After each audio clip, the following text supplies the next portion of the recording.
So hello everyone, I welcome you all to this session. In today's session, we are going to discuss about surface tension, which can be considered as one of the important topic of fluid mechanics, important from your exam point of view also, and important from conceptual point of view also.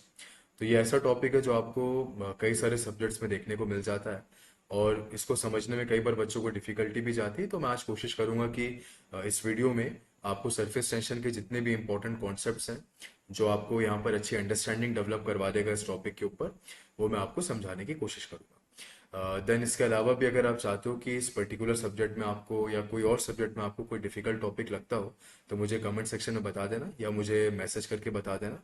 मैं आप लोगों के लिए time to time ऐसे concept वाले जो videos है वो लाता रहूँगा, ताकि जिस भी टॉपिक में आपको डिफिकल्टीज आ रही होगी वो आप टॉपिक को अच्छे से कवर कर सकें। तो आज वाली क्लास में हम लोग बात करेंगे with respect to surface tension. अब क्या होती है सरफेस टेंशन, कैसे डेवलप होती है, क्या सिग्निफिकेंस होता है इसका, इसको अपन वन बाय वन समझते हैं। So today we are going to discuss about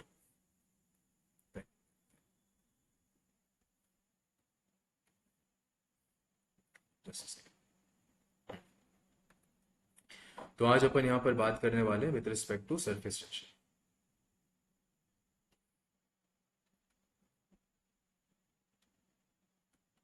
चलिए एकदम बेसिक लेवल से मैं आपको बताऊंगा। ठीक, चलो अब इसको समझने के लिए सबसे पहले अपन एक काम करते हैं। मान लेते हैं कि हमारे पास कोई कंटेनर है यहाँ पर। अब जो डायग्राम आपको बना के दे रहा हूँ मैं फ्री हैंड से बना के दे रहा हूँ, थोड़ा बहुत यहाँ पर आपको उतनी परफेक्शन ना दिखे तो आप उसको इग्नोर कर सकते हो, लेकिन जो कॉन्सेप्ट है वो आपको पूरा समझ में आ जाएगा। तो मान लीजिए यहाँ पर मेरे पास कोई कंटेनर है। अब इस कंटेनर के अंदर मैंने क्या किया, यहाँ पर लिक्विड को फिल किया। अब सबसे बेस्ट एग्जांपल यहाँ पर आप कंसिडर कर सकते हो। मान लो कि इस कंटेनर के अंदर जिस लिक्विड को आपने फिल किया है ये वाटर है, तो वाटर मान लीजिए यहाँ पर। ठीक है, तो आपको दिख रहा होगा यहाँ पर ये हमने वाटर का जो फ्लूइड है या जो लिक्विड है उसको मैंने इस कंटेनर के अंदर फिल किया, तो मान लीजिए यहाँ पर वाटर है। अब इसमें आपको एक लाइन देखने को मिल रही है यहाँ पर, you can see this line. अब ये जो लाइन है ये एक इस तरह की बाउंड्री है जो दो अलग अलग फ्लूइड्स को आपस में सेपरेट कर रही है। अगर आप इस बाउंड्री के नीचे देखोगे तो ये हमारा कंसर्न फ्लूइड है वाटर, जो हमने यहाँ पर ऐड किया हुआ है। अगर इस कंटेनर के ऊपर देखोगे, मान लो आपको ओपन कंटेनर है, तो यहाँ पर आपको एक और फ्लूइड देखने को मिलेगा, दैट इज गैस। और गैस का भी आप यहाँ पर एग्जांपल ले सकते हो। लेट अस सपोज यहाँ पर हमारे पास क्या है, एयर।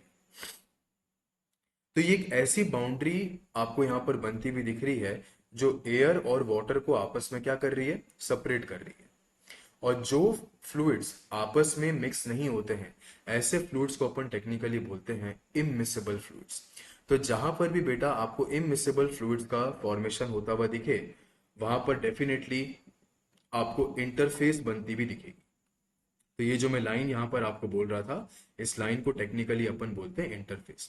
तो इंटरफेस आपको हमेशा तभी बनती हुई दिखेगी जब आपके पास दो इममिसेबल फ्लूइड्स होंगे। इममिसेबल फ्लूइड्स का मतलब होता है जो फ्लूइड्स कभी आपस में मिक्स नहीं होते। तो एयर और वाटर जो है ये हमारे इममिसेबल फ्लूइड्स हैं।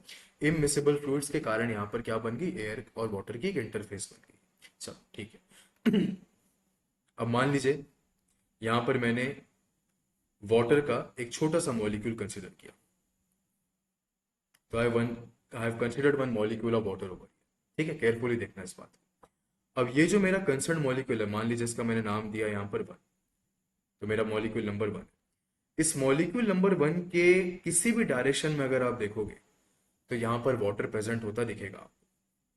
तो दिखाता हूँ मैं आपको। जैसे मान लीजिए यहाँ पर भी वाटर का मॉलिक्यूल है, यहाँ पर भी वाटर का मॉलिक्यूल है, यहाँ पर भी वाटर का मॉलिक्यूल है, यहाँ पर भी वाटर का मॉलिक्यूल है, यहाँ पर भी है, यहाँ पर भी है। कहने का मतलब हुआ कि आप इस कंसर्न एलिमेंट के किसी भी डायरेक्शन में चेक करोगे इस कंटेनर के अंदर, आपको यहाँ पर वाटर का मॉलिक्यूल दिख जाएगा। और हमारा जो कंसर्न एलिमेंट नंबर वन है वो भी क्या है, वो भी वाटर का मॉलिक्यूल है। तो इसका मतलब ये हुआ कि अगर मैं यहाँ पर एक स्पीयर ऑफ इन्फ्लुएंस आपको बना के दिखाऊं तो आप देख सकते हो कि हमारे इस कंसर्न एलिमेंट के सराउंडिंग में जितने भी वाटर के मॉलिक्यूल हैं वो इसके साथ क्या कर रहे हैं, एक अट्रैक्टिव फोर्स यहाँ पर जनरेट कर रहे हैं। और क्योंकि ये जो फोर्स ऑफ अट्रैक्शन यहाँ पर जनरेट हुआ है ये सिमिलर काइंड ऑफ बॉडीज के बीच में जनरेट हुआ है, तो ऐसे फोर्स ऑफ अट्रैक्शन को अपन बोलते हैं फोर्स ऑफ कोहेजन। नेक्स्ट, ये जो मैंने आपको स्पीयर ऑफ इन्फ्लुएंस बना के दिखाया है, इसमें आप कहीं पर भी अगर चेक करोगे तो आपको डेफिनेटली वाटर का मॉलिक्यूल दिख जाएगा, और वो वाटर का मॉलिक्यूल हमेशा इस वाले कंसर्न्ड वाटर के मॉलिक्यूल को अट्रैक्ट करने की कोशिश करेगा। कहने का मतलब है इस पूरे जोन के अंदर आपको कोहेसिव फील्ड ऑफ फोर्सेस देखने को मिल जाएगी। तो कहने का मतलब हुआ कि अगर मैं एलिमेंट नंबर 1 को देखूं तो इसके हर डायरेक्शन में कोहेसिव फील्ड ऑफ फोर्सेस हैं, और ये सेम काइंड ऑफ मॉलिक्यूल के बीच में जनरेट हो रही है। तो आप ऐसा भी बोल सकते हो कि for element number 1 the net force will come out to be equal to 0। और ये सारे के सारे फोर्सेस कैसे हैं बेटा? कोहेसिव फोर्स है। तो आप ऐसा भी बोल सकते हो कि यहाँ पर सारे के सारे कोहेसिव फोर्स आपके कैसे हैं? बैलेंस्ड। तो all these are the balanced cohesive force. तो ये सारे के सारे हमारे बैलेंस्ड कोहेसिव फोर्स है। तो element number 1 is being subjected to the field of balanced cohesive force. ठीक है, इसका मतलब यहां पर कोई भी ऐसा फोर्स नहीं है आपका जो अनबैलेंस्ड हो। ठीक है, चलो अब नेक्स्ट अपन यहां पर क्या काम करते हैं, एक और एलिमेंट उठाते हैं जो मैंने डायरेक्टली कंसिडर किया हुआ है सरफेस के ऊपर। तो इसके लिए कलर लेते हैं लाल। मान लो ये मेरा दूसरा एलिमेंट है। ठीक है, जो स्टोरी मैंने अभी आपको एलिमेंट नंबर 1 के लिए बताई है, आप कोई सा भी एलिमेंट इस इंटरफेस के नीचे कंसिडर करोगे हर जगह आपको सेम स्टोरी मिलेगी। कहने का मतलब है कि इंटरफेस के नीचे डेफिनेटली आपको यहाँ पर बैलेंस्ड कोहेसिव फोर्स देखने को मिलेगा, मतलब नेट फोर्स यहाँ पर आपको जीरो ही देखने मिलेगा। अब मान लो मैंने एक और एलिमेंट कंसिडर किया अपना एलिमेंट नंबर 2। अब एलिमेंट नंबर 2 को ध्यान से देखना। इसके लिए अगेन अपन कलर चेंज करते हैं। कौन सा कलर यहाँ पर सूट कर जाएगा? लाल है। चलो, इसको मैं ब्लैक से दिखाता हूँ। यहाँ पर वाटर का मॉलिक्यूल है, यहाँ पर वाटर का मॉलिक्यूल है, यहाँ पर वाटर का मॉलिक्यूल है, यहाँ पर वाटर का मॉलिक्यूल है, यहाँ पर वाटर का मॉलिक्यूल है। तो और ये जो मेरा कंसर्न एलिमेंट नंबर 2 है, ये भी वाटर का मॉलिक्यूल है। इसका मतलब है यहाँ पर आपको ये फोर्सेस तो आपस में बैलेंस होते हुए दिख रहे हैं। लेकिन अगर मैं देखूं ये वाले पर्टिकुलर वाटर के मॉलिक्यूल को बैलेंस करने के लिए मेरे पास ऊपर वाटर का मॉलिक्यूल नहीं है। यहाँ पर मेरे पास क्या है बेटा? यहाँ पर मेरे पास एयर के मॉलिक्यूल्स प्रेजेंट है। यहाँ पर मेरे पास एयर के मॉलिक्यूल्स प्रेजेंट है। अब ये जो एयर के मॉलिक्यूल्स है वो भी यहाँ पर क्या करने की कोशिश करेंगे? वो भी यहाँ पर इन मॉलिक्यूल्स को आपस में अट्रैक्ट करने की कोशिश करेंगे। तो दो बॉडीज के बीच में जब फोर्स ऑफ अट्रैक्शन जनरेट होता है, और वो दोनों बॉडीज अगर डिफरेंट बॉडीज है, इसको अपन टेक्निकली बोलते हैं फोर्स ऑफ अडहेशन। तो आप देख सकते हो कि जो भी मॉलिक्यूल मेरा इस इंटरफेस के ऊपर प्रेजेंट होगा, वहां पर आपको फोर्स ऑफ कोहेजन भी देखने मिल रहा है। देखो ये फोर्स ऑफ कोहेजन भी है, और साथ में यहाँ पर फोर्स ऑफ एडहेशन भी है। ठीक है, तो कहने का मतलब ये हुआ कि यहाँ पर आपको दोनों फोर्सेस देखने को मिल रहे हैं। अब अगर मैं मैग्नीट्यूड के पॉइंट ऑफ व्यू से बात करूं, तो मेरे को हमेशा वाटर और वाटर के बीच में जो फोर्स ऑफ कोहेजन देखने को मिलता है, जो फोर्स ऑफ कोहेजन देखने को मिलता है, इसका मैग्नीट्यूड हमेशा ज्यादा होता है वाटर और एयर के बीच में डेवलप हुए फोर्स ऑफ एडहेशन से। इसका मतलब है कि यहाँ पर जो मेरा एलिमेंट नंबर 2 है, इसमें अगर मैं चेक करूंगा तो मेरा नेट फोर्स कैसा निकल के आएगा बेटा? इस बार मेरा नेट फोर्स कोहेसिव नेचर का निकल के आएगा। और जैसे यहां पर एलिमेंट नंबर 1 में सारे कोहेसिव फोर्सेस आपके बैलेंस्ड थे, इस बार एलिमेंट नंबर 2 में आपके जो कोहेसिव फोर्सेस हैं वो बैलेंस्ड नहीं है, क्योंकि यहां पर जो एडहेसिव फोर्स डेवलप हुआ है उस एडहेसिव फोर्स का मैग्नीट्यूड कोहेसिव फोर्स के मैग्नीट्यूड से कम है। क्योंकि यहाँ पर कोहेसिव फोर्सेस का मैग्नीट्यूड ज्यादा है, मेरा ये जो एलिमेंट नंबर 2 है इसको मैं बाहर निकाल के दिखाता हूँ। मेरा ये जो एलिमेंट नंबर 2 है, इसके ऊपर नेट कोहेसिव फोर्स एक्ट करेगा नीचे के डायरेक्शन में। इसका मतलब है, जैसे समझने के लिए मैंने बोला, मान लो कोहेसिव फोर्स यहाँ पर 50 है और एडहेसिव फोर्स यहाँ पर मान लीजिए 10 या 20 है। तो अगर मैं यहाँ पर नेट फोर्स निकालूंगा तो कितना निकल के आएगा बेटा? 50 minus 20 which is equal to 30। और ये 30 कैसा है बेटा? कोहेसिव है। तो इसका ये मतलब हुआ कि अगर मैंने एलिमेंट नंबर 2 के ऊपर डायरेक्टली 30 यूनिट्स का कोहेसिव फोर्स लगा दिया होता, तो यहाँ पर आपका कोई एडहेसिव फोर्स एक्ट नहीं करता। अब ये जो 30 यूनिट्स का कोहेसिव फोर्स है, ये जीरो तो नहीं है। तो कहने का मतलब है कि इस एलिमेंट के ऊपर फोर्स जो है वो एक्ट कर रहा है। अब ये जो कोहेसिव फोर्स इस एलिमेंट नंबर 2 के ऊपर एक्ट कर रहा है, वो इसको नीचे की तरफ खींचने की कोशिश करेगा, और इसी वजह से इस वाले पार्टिकल के ऊपर यहाँ पर डेवलप हो जाएगी टेंशन। और ये जो टेंशन यहाँ पर डेवलप हुई है, कहाँ डेवलप हुई है? आपके इस इंटरफेस के ऊपर डेवलप हुई है, और इसी को अपन यहाँ पर बोलते हैं सरफेस टेंशन फोर्स। क्योंकि ये जो मैंने आपको दिखाया है ये एक टेंसाइल फोर्स है जो हमारे इस एलिमेंट के ऊपर डेवलप हुआ है। तो ये मैंने क्या बताया आपको, ये मेरा एक सरफेस टेंशन फोर्स है।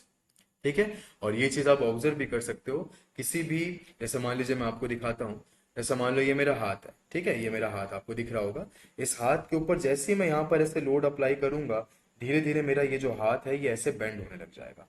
इस बात को आप सिंप्लीफाइड तरीके से ऐसे भी समझ सकते हो। मान लीजिए आपके पास यहाँ पर एक पेपर है, इस पेपर के ऊपर जेंटली अगर मैं इस पेन को रखता हूँ, देखो, तो आप देख सकते हो इसका जो कर्वेचर है इस तरीके से आपको दिख रहा है ना। तो ये आपको कुछ ऐसा होता हुआ दिख रहा है इस तरीके से। तो आप देख सकते हो कि इस पेपर के जो ऊपर के फाइबर है, ये मान लो मेरी इंटरफेस है, ठीक है, ये इंटरफेस है, यहाँ पर एक फ्लूइड है, यहाँ पर एक फ्लूइड है, ये मेरी एक इंटरफेस है। तो आप देख सकते हो कि इस इंटरफेस के ऊपर यहाँ पर एक टेंशन डेवलप हो रही है और इसके नीचे आप देख सकते हो कंप्रेशन है। तो कहने का मतलब हुआ इस सरफेस के ऊपर क्या डेवलप हो गई बेटा, इस सरफेस के ऊपर डेवलप होगी टेंशन। इसी को अपन टेक्निकली यहाँ पर बोलते हैं बेटा surface tension. This is being termed as surface tension. और अभी जो मैंने आपको दिखाया ये सरफेस टेंशन फोर्स है। तो इंटरफेस के नीचे अगर आप देखोगे, इस इंटरफेस के नीचे आपको हर जगह क्या मिलेगा, बैलेंस्ड कोहेसिव फोर्स मिलेगा। अगर मैं एग्जैक्टली इंटरफेस पे देखूंगा, जो मेरा ये एलिमेंट नंबर 2 था, ये जो मेरा एलिमेंट नंबर 2 था, एलिमेंट नंबर 2 में मेरे को क्या देखने को मिलेगा बेटा, एलिमेंट नंबर 2 में मेरे को देखने को मिलेगा अनबैलेंस्ड कोहेजन। यहां पर मेरे को दिखेगा अनबैलेंस्ड कोहेजन। जैसे एलिमेंट नंबर 1 मेरा बैलेंस्ड कोहेसिव फोर्स था, यहां पर मेरे पास है अनबैलेंस्ड कोहेजन। क्योंकि ये अनबैलेंस्ड कोहेजन है, ये पार्टिकल को नीचे खींचेगा और इसकी वजह से पार्टिकल के सरफेस के ऊपर क्या डेवलप हो जाएगी, टेंसाइल फोर्स डेवलप हो जाएगा, जिसको अपन सरफेस टेंशन फोर्स बोलते हैं। और ये बड़ा ही प्रैक्टिकल फिनोमिना है। आ रही बेटा बात समझ में। तो क्या क्या कंडीशन यहाँ पर होनी चाहिए जब भी अपन सरफेस टेंशन की बात करते हैं, सबसे पहली बात इंटरफेस बनना चाहिए। इंटरफेस कब बनेगा, जब आपके पास यहाँ पर इममिसिबल फ्लूइड्स होंगे, जब यहाँ पर आपके पास इमिसिबल फ्लूइड्स होंगे। ठीक है, जब भी इमिसिबल फ्लूइड होगा इंटरफेस बनेगा। इंटरफेस के नीचे अगर आप देखोगे बैलेंस कोहेसिव फोर्स है, इंटरफेस के एग्जैक्टली इंटरफेस पे आप देखोगे तो यहाँ पर आपको अनबैलेंस कोहेसिव फोर्स देखने को मिलेंगे, जो यहाँ पर टेंसाइल फोर्स डेवलप करवाते हैं, जिसको अपन टेक्निकली बोलते हैं सरफेस टेंशन फोर्स। क्यों डेवलप हुआ, बिकॉज इस इंटरफेस के ऊपर एडेशन कोहेजन दोनों था। कोहेसिव फोर्स का मैग्नीट्यूड एडेसिव फोर्स के मैग्नीट्यूड से ज्यादा होता है, इसलिए यहाँ पर डेवलप होती है सरफेस टेंशन। ठीक है, तो मेरे हिसाब से यहां तक की बात आपको समझ में आ गई। अब आगे बढ़ते हैं, इस बात को अपन और डिटेल में समझते हैं। मान लेते हैं कि जो मैंने आपको लिक्विड की इंटरफेस अभी यहां पर इस तरीके से दिखाई है, इसी लिक्विड की इंटरफेस को मैं आपको इस तरीके से दिखा रहा हूं। मान लो ये मेरी लिक्विड की इंटरफेस है। अब ये जो मेरी लिक्विड की इंटरफेस यानी जो वाटर और एयर की जो इंटरफेस है वो मैंने आपको इस तरीके से दिखाई है। अब चेक करना बेटा, अगर मैं इस इंटरफेस के अंदर कहीं पर भी देखूंगा तो यहां पर क्या लग रहा है बेटा, नेट कोहेसिव फोर्स है जो कैसा है, बैलेंस्ड है। लेकिन एग्जैक्टली अगर मेरा मॉलिक्यूल जो है इस इंटरफेस के ऊपर होगा, इस इंटरफेस के ऊपर होगा, ठीक है, इतने सारे मॉलिक्यूल आपको दिखा रहा हूं मैं जो एग्जैक्टली इंटरफेस के ऊपर प्रेजेंट है। यहां पर क्या हो रहा है बेटा, कोहेजन की वजह से, कोहेजन की वजह से ये जो पार्टिकल है इनके ऊपर इस तरीके का फोर्स यहां पर डेवलप हो रहा है। ये नेट कोहेजन डेवलप हो रहा है हमारे इस एलिमेंट के ऊपर जो इंटरफेस के ऊपर प्रेजेंट है। यही मैंने आपको अनबैलेंस्ड कोहेजन दिखाया। ठीक है, इसके यहां पर क्या है, इसके यहां पर एयर है। आपको दिखाने के लिए दिखा रहा हूं, ये पूरी एयर है, यहां पर हमारे पास एयर है। अब ये जो बेटा यहां पर डेवलप हो रहे हैं आपके डाउनवर्ड, सॉरी, ये जो आपके कोहेसिव फोर्स डेवलप हो रहे हैं, ये क्या करने की कोशिश कर रहे हैं, ये आपके इस पूरे इंटरफेस को अंदर की तरफ खींचने की कोशिश कर रहे हैं। देखो इनका डायरेक्शन देखो, यहां पर और एलिमेंट दिखाता हूं मैं आपको, देखो यहां पर और एलिमेंट दिखाता हूं आपको, देखो अब इन एलिमेंट के ऊपर भी क्या हो रहा है, ये देखो, ये देखो। तो कहने का मतलब ये हुआ कि अगर आप चेक करोगे तो यहां पर ये जो हमारे इंटरफेस पे मॉलिक्यूल है, इसमें जो ये बेटा फोर्सेस लग रहे हैं, ये इसको इस तरीके से कॉन्ट्रैक्ट करने की कोशिश कर रहे हैं। अगर ये इसको कॉन्ट्रैक्ट करने की कोशिश कर रहे हैं तो डेफिनेटली हमारे इस पर्टिकुलर एलिमेंट का जो एरिया होगा वो मिनिमाइज हो जाएगा। तो ये तब तक इसको कॉन्ट्रैक्ट करता जाएगा जब तक यहाँ पर हमारा ये जो एरिया है ये मिनिमम ना हो जाए। जैसे मान लीजिए कि ये मैं आपको दिखाता हूं, इस तरीके से आप इसको समझ सकते हो। जैसे मान लीजिए ये कोई हमारी लेयर है फ्लूइड की, ठीक है। अगर मान लो मैं इसको इस तरीके से कंप्रेस करता जाऊंगा तो क्या होगा, एक समय ऐसा आएगा जब इसका जो एरिया है वो कैसा हो जाएगा, मिनिमम हो जाएगा। और अगर इसका सरफेस एरिया मिनिमम हो जाएगा, आप ऐसा इमेजिन कर सकते हो कि ये एक स्पेरिकल ज्योमेट्री को अज्यूम कर रहा है। अगर ये स्पेरिकल ज्योमेट्री को अज्यूम कर रहा है तो आपको डेफिनेटली इसका जो सरफेस एरिया है वो मिनिमम होता दिखेगा। तो तब तक ये इसको ऐसे कंप्रेस करता जाएगा जब तक इसका सरफेस एरिया मिनिमम ना हो जाए, जब तक इसका सरफेस एरिया मिनिमम ना हो जाए। तो कहने का मतलब हुआ कि अगर मैं ये वाले पार्टिकल को ध्यान से देखूंगा तो यहां पर आपको ये देखने को मिलेगा कि हमारे सरफेस के ऊपर एक स्ट्रेच्ड मेम्ब्रेन डेवलप हो रहा है, जो क्या करता जा रहा है, इसको मिनिमम एरिया की तरफ लेके जा रहा है। तो तब तक यहां पर आपको ये चीज देखने को मिलेगी जब तक आपका सरफेस एरिया मिनिमम ना हो जाए। तो सरफेस एरिया आपका मिनिमम भी किस वजह से होता है, ये भी बिकॉज ऑफ सरफेस टेंशन ही होता है। क्योंकि ये जो मैं आपको मॉलिक्यूल्स दिखा रहा था, ये सारे के सारे मॉलिक्यूल मेरे इंटरफेस के ऊपर प्रेजेंट थे। ये सारे के सारे मेरे मॉलिक्यूल्स जो थे, ये इंटरफेस के ऊपर प्रेजेंट थे। तो तब तक ये इसके ऊपर ऐड करता जाएगा जब तक इसका सरफेस एरिया मिनिमम ना हो जाए। और सरफेस एरिया मिनिमम जो अपन यहाँ पर लेके चलते हैं, ये स्पेरिकल ज्योमेट्री लेके चलते हैं। इसलिए आपको, जो कई बार आपने ऑब्जर्व किया होगा, जो लीव्स के ऊपर रेन के ड्रॉपलेट्स गिरते हैं, वो हमेशा यहाँ पर एक स्पेरिकल ज्योमेट्री को अज्यूम करते हैं। ऐसा क्यों करते हैं, क्योंकि यहाँ पर सरफेस टेंशन फोर्स एक्ट करता है, और सरफेस टेंशन फोर्स की वजह से ये क्या करता है, इसके एरिया को मिनिमाइज करने की कोशिश करता है। So because of the surface tension force, it always tries to minimize the surface area. Hence it always assumes a spherical geometry. इसलिए आपको वो हमेशा स्पेरिकल शेप पर दिखता है। मेरे हिसाब से यहाँ तक की बात समझ में आई होगी आपको, ठीक है। अब इसके आगे बढ़ते हैं। देखो एक और बहुत इंटरेस्टिंग बात आपको दिखाता हूँ, फिर समझिएगा। देखो अगेन ये मैं आपको दिखाता हूँ। ये मान लीजिए कि मैंने इसके ऊपर कोई सा भी ऑब्जेक्ट रखा, ठीक है, दिख रहा होगा शायद, हाँ ये दिख रहा होगा। मैंने इसके ऊपर ये ऑब्जेक्ट रखा, देखो जैसे ही मेरा ये एलिमेंट इस तरीके से ऐसे बेंड हो रहा है ना, जैसे ही मेरा ये एलिमेंट इस तरीके से बेंड हो रहा है, आप देख सकते हो कि जो सरफेस टेंशन है वो इस डायरेक्शन में एक्ट कर रही है। मतलब जहां पर मैंने ये पेन रखा था, यहाँ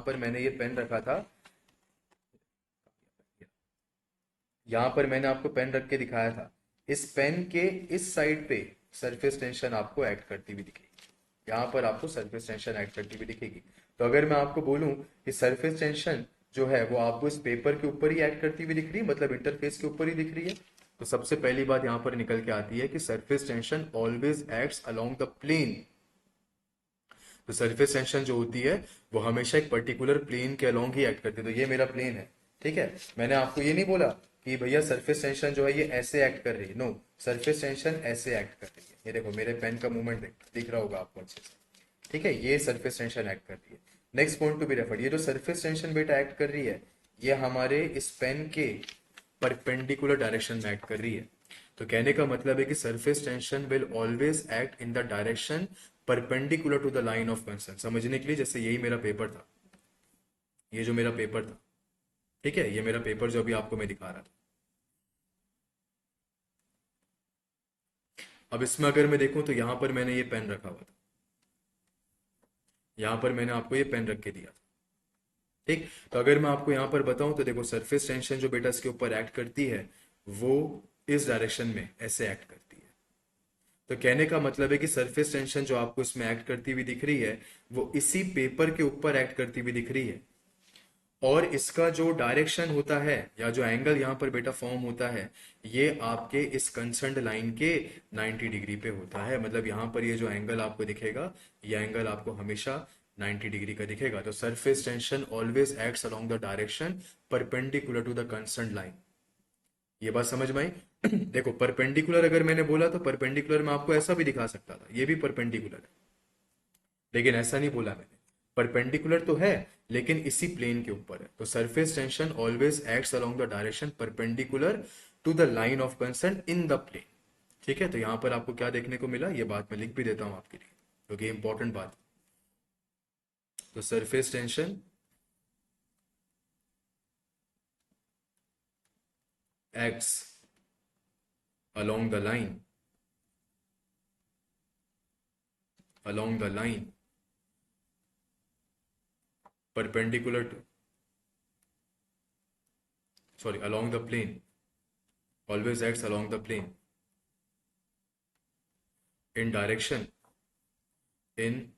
direction perpendicular to line of concern, perpendicular to line of concern. तो ये बात भी बेटा बहुत इंपॉर्टेंट है। तो सरफेस टेंशन का जो डायरेक्शन होता है वो आपके लाइन ऑफ कंसर्न के हमेशा 90 डिग्री होता है और हमेशा अलोंग द प्लेन होता है। मतलब यहाँ पर मैंने बिल्कुल भी ऐसा नहीं बोला कि ये भी 90 डिग्री है, यहाँ पर सरफेस टेंशन एक्ट करी। नो, सरफेस टेंशन हमेशा आपके प्लेन के ऊपर ही एक्ट करेगी। तो ये कंडीशन भी बेटा आपको यहाँ पर पता होनी चाहिए। अब अगर मैं आपको कुछ स्टैंडर्ड वैल्यूज बताऊं तो उसको पहले समझने के लिए यहाँ पर अपन इसका मैथमेटिकल एक्सप्रेशन देखते हैं। तो कहने का मतलब हुआ कि सरफेस टेंशन का जो भी मैंने डिस्कशन किया है बेटा, मैंने इस पर्टिकुलर लाइन के रिस्पेक्ट में किया है। तो सरफेस टेंशन ये जो मैं आपको दिखा रहा हूँ ब्लू कलर से, ये क्या है? ये मेरे सरफेस टेंशन फोर्सेज हैं बेटा। These are my surface tension force. तो सरफेस टेंशन फोर्स जो मैंने यहाँ पर इंक्लूड किया है इस पर्टिकुलर लाइन के रिस्पेक्ट में इंक्लूड किया है। तो सरफेस टेंशन फोर्स का जो या सरफेस टेंशन का जो मैथमेटिकल एक्सप्रेशन होता है वो क्या होता है? It is denoted by the symbol of sigma. आप चाहो तो उसको टी से भी डिनोट कर सकते हो, आप चाहो तो उसको एस से भी डिनोट कर सकते हो। जनरली अपन जब यहाँ पर सरफेस टेंशन की बात करते हैं हम इसको सिग्मा लिखते हैं। तो this is equal to surface tension force which is acting per unit length. इसकी अगर आप यूनिट की बात करोगे तो ये न्यूटन होता है, इसकी यूनिट की बात करोगे तो ये मीटर होता है। तो इसका मतलब इसका यूनिट का निकल के आया न्यूटन पर मीटर। अगर आप इसको एमके सिस्टम में लिखोगे तो 1 न्यूटन का मतलब होता है 1 किलोग्राम फोर्स पर मीटर। ठीक है, आप इसके डायमेंशन भी लिख सकते हो। तो फोर्स का डायमेंशन क्या होता है? m l t⁻⁻², ये आपके फोर्स का डायमेंशन है। और यहाँ पर क्या है? m मतलब मीटर, मीटर का डायमेंशन हुआ यहाँ पर l। तो this comes out to be equal to m l⁻1, sorry ये तो कैंसिल हो गया आपका, e⁻²। ये सरफेस टेंशन का डायमेंशन भी आपको देखने को मिलेगा। क्लियर है बात? बड़ा इंटरेस्टिंग टॉपिक है। ठीक है, तो सरफेस टेंशन फोर्स कैसे पिक्चर में आता है ये मैंने आपको बताया। चलो, अब जैसे मैंने आपको अभी ये पेपर रख के पेपर के ऊपर ये जो पेन रख के दिखाया था, आपने ऑब्जर्व किया होगा कि मैंने ये जो पेन रखा है बहुत ही जेंटल तरीके से इसके ऊपर रखा है, मतलब बहुत ही आराम से इसके ऊपर रखा है। और आपको यहाँ पर ये सरफेस टेंशन देखने को मिल रही है। अब यही पेन अगर मैंने इसके ऊपर ऐसे जोर से रख दिया होता, झटके से रख दिया होता, तब ये फिनोमिना आपको देखने को नहीं मिलता। यहाँ पर इस पेन का जो वेट है वो डोमिनेट कर जाता। तो कहने का मतलब ये हुआ कि जो सरफेस टेंशन का इफेक्ट आपको देखने को मिलता है इसका मैग्नीट्यूड बहुत ज्यादा नहीं होता है। इसलिए सरफेस टेंशन जो आपको देखने को मिलती है ये आपको लाइटर ऑब्जेक्ट्स के ऊपर देखने को मिलती है। जैसा आप जान देखा होगा ना, कई बार आपने, एक पिन होती है, पिन को अगर आप बहुत जेंटली किसी पानी के ऊपर रखते हो तो उसके ऊपर वो तैरने लग जाती है। बिकॉज वही जैसा भी आपको मैंने बताया था, देखो कहाँ से लगे, ये देखो, ये यहाँ पर एक स्ट्रेच्ड मेम्ब्रेन बनता है। ये स्ट्रेच्ड मेम्ब्रेन क्या करता है? इस नीडल को होल्ड करके रखता है। तो कौन होल्ड कर रहा है इसको? सरफेस टेंशन तो होल्ड कर रहा है। तो अगर आप इस नीडल को झटके से रख दोगे तो यहाँ पर आपको सरफेस टेंशन का इफेक्ट नहीं देखने को मिलेगा। तो आपको ये इफेक्ट उन्हीं जगहों पे देखने को मिलता है जहां पर हमारे लाइटर ऑब्जेक्ट्स होते हैं। जैसा आपने पानी के ऊपर कई बार मच्छर को तैरते हुए या इंसेक्ट्स को तैरते हुए देखा होगा, ये भी इसी वजह से होता है। वही अगर पानी के ऊपर आप चले जाओगे तो आप अपने वेट से क्या हो जाओगे? सेटल हो जाओगे। लेकिन वो जो मॉस्किटो है या वो जो इंसेक्ट है उसका वेट ज्यादा नहीं होता है, इसी वजह से वो सरफेस के ऊपर क्या दिखते हैं? आपको तैरते हुए दिखते हैं। तो ये कुछ प्रैक्टिकल एग्जांपल भी हैं इसके, है ना? तो सरफेस टेंशन के प्रैक्टिकल एग्जांपल है। चलो, next point to be different.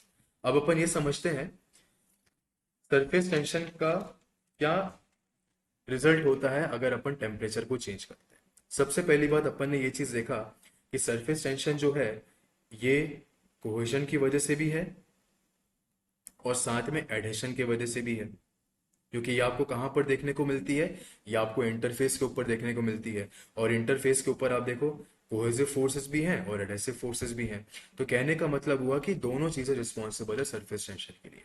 पर क्योंकि कोहेजन का मैग्नीट्यूड एडहेशन के मैग्नीट्यूड से ज्यादा होता है, इसलिए आप बोल सकते हो कि सरफेस टेंशन जो है ये प्राइमरीली कोहेजन की वजह से ही है। So it is primarily because of cohesion. Clear है बेटा बात यहां तक की? चलो, अब मान लीजिए कि मैंने यहां पर टेम्परेचर बढ़ाया। जैसे मैं यहां पर टेम्परेचर बढ़ाता हूं, अब देखो मैंने ये तो बोल दिया ना कि यहां पर कोहेजन की वजह से है। अब कोहेजन जो होता है ये वाटर और वाटर के बीच का फोर्स ऑफ अट्रैक्शन है। तो आप बेटा जैसे यहाँ पर टेम्परेचर बढ़ाओगे, यहाँ पर कोहेजन क्या हो जाता है, कोहेजन की वैल्यू यहाँ पर हो जाती है कम। बिकॉज यहाँ पर जो आपके बॉन्ड होते हैं वो कमजोर हो जाते हैं। ऐसे बेसिक सी बात अगर आपको शायद पता होगी, तो हमारा जो वाटर होता है ना, यहाँ पर कौन से बॉन्ड होते हैं, ये आपके कोवेलेंट बॉन्ड है। ठीक वही अगर आप दूसरे वाटर मॉलिक्यूल को इसके साथ अगर आप देखोगे, तो यहाँ पर कौन से बॉन्ड होते हैं, यहाँ पर आपके हाइड्रोजन बॉन्ड होते हैं। तो हाइड्रोजन बॉन्ड जो होते हैं वो कोवेलेंट बॉन्ड के रिस्पेक्ट में काफी वीक होते हैं। तो आप अगर यहाँ पर टेम्परेचर बढ़ाओगे, तो यहाँ पर ये जो हाइड्रोजन बॉन्ड है हमारे, ये कमजोर हो जाते हैं, और इसी वजह से हमारा ये जो पार्टिकल है थोड़ा दूर दूर चला जाता है। तो कहने का मतलब ये हुआ कि यहाँ पर टेम्परेचर के बढ़ने से जो कोहेसिव फील्ड ऑफ फोर्सेस है, ये कंपैरेटिवली क्या हो जाती है, ये रिड्यूस कर जाती है। क्योंकि यहाँ पर कोहेजन कम हो जाता है, आप यहाँ पर बोल सकते हो कि सरफेस टेंशन जो कि प्राइमरीली कोहेजन की वजह से ही है, ये भी क्या हो जाएगा, ये भी कम हो जाएगा। तो टेम्परेचर के बढ़ने से आपका जो सरफेस टेंशन है, इसका मैग्नीट्यूड कम होता है। इसका मतलब ये हुआ कि जो आपका स्ट्रेच्ड मेम्ब्रेन यहाँ पर बन रहा था, ये स्ट्रेच्ड मेम्ब्रेन यहाँ पर क्या हो जाएगा, लाइट हो जाएगा। इसका इफेक्ट जो है ये कंपैरेटिवली कम हो जाएगा। ठीक है, तो जो स्ट्रेच्ड मेम्ब्रेन है, इसका इफेक्ट यहाँ पर कंपैरेटिवली कम हो जाएगा। समझ में आ रही बात। तो टेम्परेचर के बढ़ने से सरफेस टेंशन यहाँ पर रिड्यूस होती है, तो दोनों में आपस में इनवर्सली रिलेशन। अब एक जानकारी मैं आपको और देता हूँ। जैसा मान लीजिए कि मैंने बोला एक लिक्विड है मेरे पास यहाँ पर, जैसे समझने के लिए मैंने बोला कि यहाँ पर मान लीजिए हमारे पास कोई कंटेनर है, और लेट अस सपोज कि इस कंटेनर को मैं अभी के लिए क्लोज कर देता हूँ। यहाँ पर मान लो आपका वाटर भरा हुआ है। ठीक है, अब बेटा हमने क्या किया, अब यहाँ पर हमने टेम्परेचर को बढ़ाया, हमने यहाँ पर टेम्परेचर को बढ़ाया। अभी जस्ट मैंने आपको ये बात बताई कि टेम्परेचर के बढ़ने से सरफेस टेंशन कंपैरेटिवली कम होता है। अब टेम्परेचर बेटा अगर आप बढ़ाते जाओगे बढ़ाते जाओगे बढ़ाते जाओगे, धीरे धीरे हमारा ये जो लिक्विड है या जो हमारा वाटर है, ये कन्वर्ट होना स्टार्ट हो जाएगा वेपर में। कहने का मतलब है कि अगर आप यहाँ पर चेक करो, तो एक ऐसी कंडीशन निकल के आएगी जिस कंडीशन के जस्ट पहले अगर मैं देखूं तो मेरा वाटर यहाँ पर लिक्विड फेज में है, और इस टेम्परेचर के जस्ट बियॉन्ड अगर मैं देखूं तो मेरा जो वाटर होगा वो वेपर फेज में हो जाएगा। समझना बात को ध्यान से। कहने का मतलब है कि अगर आप टेम्परेचर बढ़ाते जाओगे, तो एक पर्टिकुलर टेम्परेचर में एक ऐसा ट्रांजिशन आएगा, एक ऐसा ट्रांजिशन आएगा जिसके जस्ट पहले हमारा जो फ्लूइड ऑफ कंसर्न था वो लिक्विड स्टेज में था, और इस टेम्परेचर के जस्ट बियॉन्ड अगर आप जाओगे तो ये कैसा हो जाएगा, ये वाटर वेपर स्टेज में आ जाएगा। तो कहने का मतलब हुआ, यहां पर जो बेटा मेरे पास टेम्परेचर है ये वाला, ये मेरा एक ऐसा टेम्परेचर है जो वेपर फेज और लिक्विड फेज के बीच में बाउंड्री बन रहा है। अगर इस टेम्परेचर के बियॉन्ड जाते जाओगे आप, तो आपको वेपर ही वेपर दिखेगा। इस टेम्परेचर के पहले रहोगे आप, तो आपको यहां पर हमेशा लिक्विड ही लिक्विड दिखेगा। तो इसका मतलब यहाँ पर ये जो ट्रांजिशन वाला मेरा टेम्परेचर है, इस टेम्परेचर को अपन बोलते हैं क्रिटिकल टेम्परेचर। इसको अपन बोलते हैं क्रिटिकल टेम्परेचर। अब केयरफुली बेटा ऑब्जर्व करना, जब मैंने यहाँ पर टेम्परेचर नहीं बढ़ाया था, तो मेरे पास यहाँ पर इंटरफेस थी। जैसे यहाँ पर भी खाली जगह है, तो मतलब यहाँ पर भी आपका कांस्टेंट प्रेशर एक्ट कर रहा है यहाँ से, और यहाँ पर आपका लिक्विड है। तो कहने का मतलब यहाँ पर इंटरफेस थी, लेकिन जब आपने टेम्परेचर बढ़ाया और मेरा लिक्विड अगर वेपर फेज में कन्वर्ट हो गया, तो इस पर्टिकुलर टेम्परेचर के बियॉन्ड मेरे पास कोई लिक्विड अवेलेबल नहीं है, सिर्फ वेपर ही वेपर है। इस टेम्परेचर के पहले मेरे पास यहाँ पर लिक्विड ही लिक्विड था। तो ये टेम्परेचर मेरा कहलाता है क्रिटिकल टेम्परेचर। तो कहने का मतलब होता है कि जैसे ही आपका क्रिटिकल टेम्परेचर रीच होता है, वहां पर no interface will be available, कोई इंटरफेस आपको यहां पर नहीं दिखेगी। तो there will be no interface available. जैसे ही मेरा टेम्परेचर क्रिटिकल टेम्परेचर के पास पहुंचा, इसका मतलब है कि अब आपकी इंटरफेस यहां से क्या होती जा रही है, डिसअपियर होती जा रही है। अगर यहां पर कोई इंटरफेस आपको नहीं दिख रही है, इसका मतलब यहां पर सरफेस टेंशन कितना हो जाएगा बेटा, जीरो। बिकॉज सरफेस टेंशन के लिए सबसे इंपॉर्टेंट कंडीशन है इंटरफेस का फॉर्मेशन। ये रखिए। और अगर ये इंटरफेस का फॉर्मेशन ही नहीं होगा यहाँ पर, अगर ये इंटरफेस का फॉर्मेशन ही नहीं होगा यहाँ पर, तो इसका मतलब है यहाँ पर आपको कोई सरफेस टेंशन देखने को नहीं मिलेगा। तो कहने का मतलब होता है कि जब अपन क्रिटिकल टेम्परेचर, सॉरी, जब अपन यहाँ पर क्रिटिकल टेम्परेचर की बात करते हैं, तो क्रिटिकल टेम्परेचर में आपका सरफेस टेंशन क्या होता है बेटा, zero। ठीक है, जो मैकेनिकल वाले स्टूडेंट्स है वो critical sorry temperature versus specific entropy का ग्राफ भी बनाते होंगे इस तरीके से, तो कुछ इस तरीके का ग्राफ बनता है ना। तो यहाँ पर आप देख सकते हो ये आपका क्रिटिकल टेम्परेचर है, this is temperature versus specific entropy. यहाँ पर लिक्विड है और यहाँ पर आपका वेपर है, तो ये जो पर्टिकुलर टेम्परेचर होता है आपका, इसको अपन बोलते हैं क्रिटिकल टेम्परेचर। इस टेम्परेचर के नीचे अगर आप देखोगे तो लिक्विड है, इसके बियॉन्ड देखोगे तो वेपर है। ये कॉन्सेप्ट आपको वेपर प्रेशर और कैविटेशन के कॉन्सेप्ट को समझने में भी हेल्प करता है। अगर आप यहाँ पर प्रेशर आइसोबार भी ड्रॉ करते हो, प्रेशर आइसोबार का मतलब होता है कांस्टेंट प्रेशर की लाइन, तो line joining the point of constant pressure, तो वो भी कुछ इस तरीके से बन के आती है, समवॉट लाइक दिस। अब इसमें मैं एंटर नहीं कर रहा, जस्ट आपको बता अगर आप लोग बोलोगे तो मैं आपको वेपर प्रेशर और कैविटेशन का कॉन्सेप्ट भी बता दूंगा, उसमें अपन इसके बारे में भी बात कर सकते हैं। अभी फिलहाल मैं इसमें एंटर नहीं कर रहा, जस्ट आपको ये जानकारी देना था कि जो हमारा क्रिटिकल टेम्परेचर होता है, इसमें सरफेस टेंशन की वैल्यू क्या होती है, जीरो।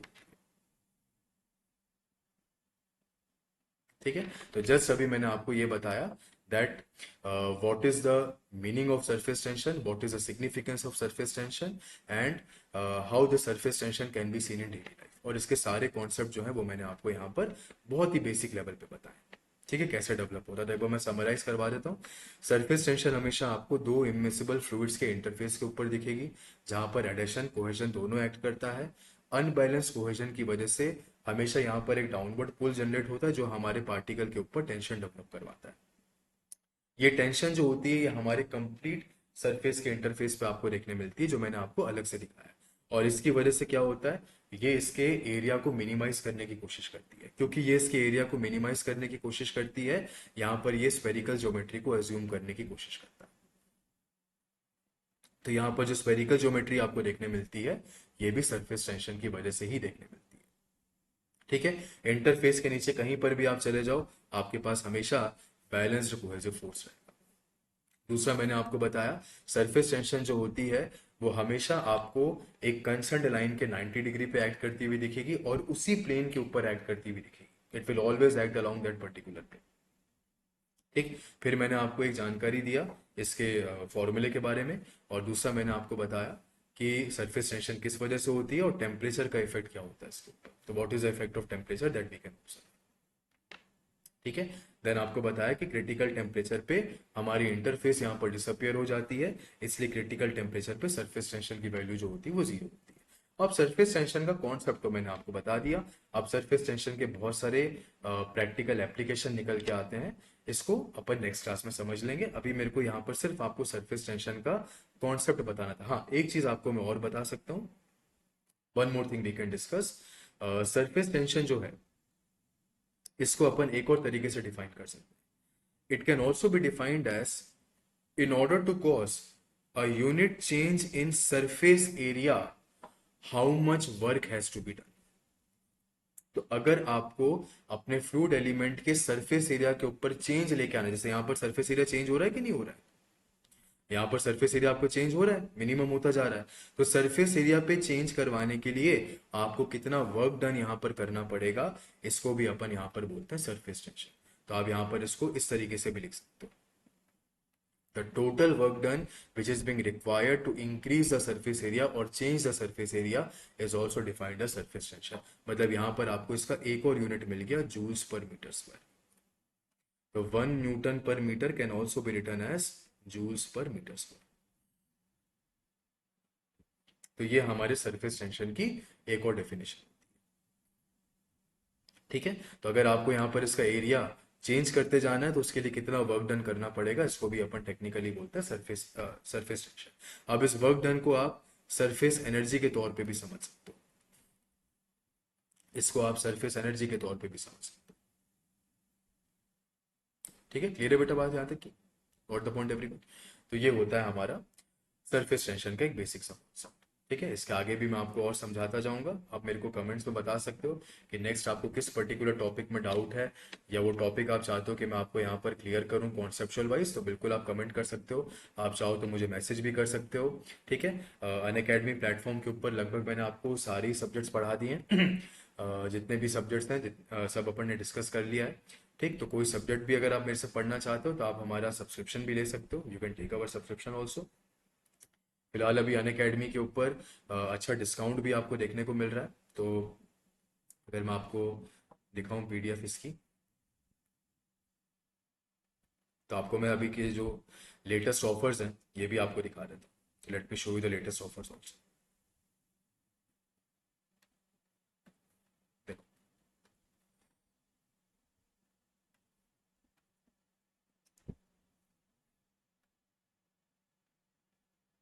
हम्म, तो करेंटली हमारे सब्सक्रिप्शन पे अभी 60% का डिस्काउंट भी चल रहा है। तो आप ये 60% का डिस्काउंट यहाँ पर अवेल कर सकते हो। जो भी हमारा अनअकैडमी पर डिस्काउंट होता है उसको अवेल करने के लिए आप मेरा रेफरल कोड यूज़ कर सकते हो, परन मंथली। ये कोड लगा के आप हमारे किसी भी सब्सक्रिप्शन को अवेलेबल डिस्काउंट्स पे परचेज कर सकते हो। जो हमारा लेटेस्ट बैच है वो कल ही स्टार्ट हुआ है, 23rd को। 23rd को मैंने ये बैच स्टार्ट किया है विद बिल्डिंग मटेरियल। तो one of the important subject है आपके हर एग्जाम के लिए। तो ये सब्जेक्ट मैंने स्टार्ट किया, अभी एक ही क्लास हुई है, इसकी इंट्रोडक्शन वाली क्लास हुई है। तो अगर इस बैच में आप एनरोल करना चाहते हो तो अभी 60% का डिस्काउंट चल रहा है। मेरा ये कोड लगा के आप इसमें एनरोल कर सकते हो। देन अगर मैं यहाँ पर बात करूँ तो आप हमारे सब्सक्रिप्शन को स्टोर्स के थ्रू भी परचेज कर सकते हो। यहाँ पर प्राइस तो कंपैरेटिवली कम है, लेकिन अगर आप स्टोर्स के थ्रू परचेज करते हो तो आप हमारे करंट लाइव बैच को ही एक्सेस कर पाओगे। आप यहाँ पर मल्टीपल एजुकेटर से मल्टीपल सब्जेक्ट्स नहीं पढ़ पाओगे। तो बेटर यही है कि आप हमारे नॉर्मल सब्सक्रिप्शन को यहाँ पर परचेज करो और उसके बाद यहाँ पर हमारी क्लासेस को देखना स्टार्ट करो, और जिस भी एजुकेटर से जो सब्जेक्ट आपको पढ़ना है पढ़ सकते हो।